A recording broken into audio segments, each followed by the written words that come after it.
Hi friends, நாம் இன்றைக்கி இந்த வீடியோவில் ஒரு சிம்பிளான மெத்தடில் வெண்டைக்காய் புளிக்குழம்பு செய்ய போகிறோம்.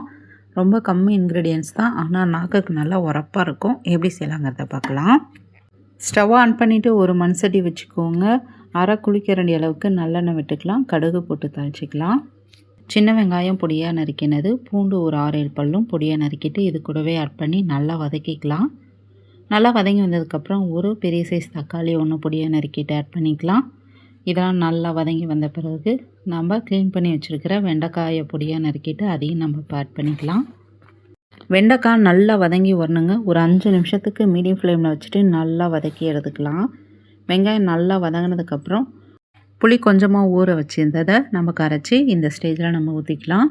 மசாலா பொருட்கள் பார்த்தோம்னா மஞ்சள் தூள், காரத்திற்கேற்ப மிளகாத்தூள், சாம்பார் பொடி ஒரு 1.5 ஸ்பூன், மல்லித்தூள் ஒரு 2 to 3 ஸ்பூன் அளவுக்கு ஆட் பண்ணிக்கலாம். இப்போது தேவையான அளவுக்கு தண்ணி ஊற்றிட்டு உப்பும் கொஞ்சமாக ஆட் பண்ணிவிட்டு நாம் இப்போ நல்லா கொதிக்க வச்சிடலாம். மீடியம் ஃப்ளேமில் வச்சுருங்க. இது நல்லா வெந்து திக்காக வரணுங்க. ஒரு 7-8 நிமிஷம் ஆகும். நல்லா திக்கானதுக்கப்புறம் கொஞ்சமாக சீரகத்தூள், கொஞ்சமாக வெந்தயத்தூள், பெருங்காயத்தூள், கருவேப்பிலை இதெல்லாம் போட்டு கலந்து விட்டுட்டு மறுபடியும் ஒரு 3 நிமிஷம் சிம்மில் வச்சுட்டு லாஸ்ட்டாக தேங்காய் துருவல் ஆட் பண்ணிக்கலாம். இதையும் இப்போ கலந்து விட்டுடலாம். கலந்து விட்டுட்டு ஒரு 2 நிமிஷம் சிம்மில் வச்சுருங்க. நல்லா திக்காகி வந்துடும். சாப்பிட்றதுக்கு அவ்வளோ அருமையாக இருக்கும். நீங்களும் ட்ரை பண்ணி பாருங்கள். தேங்க்யூ.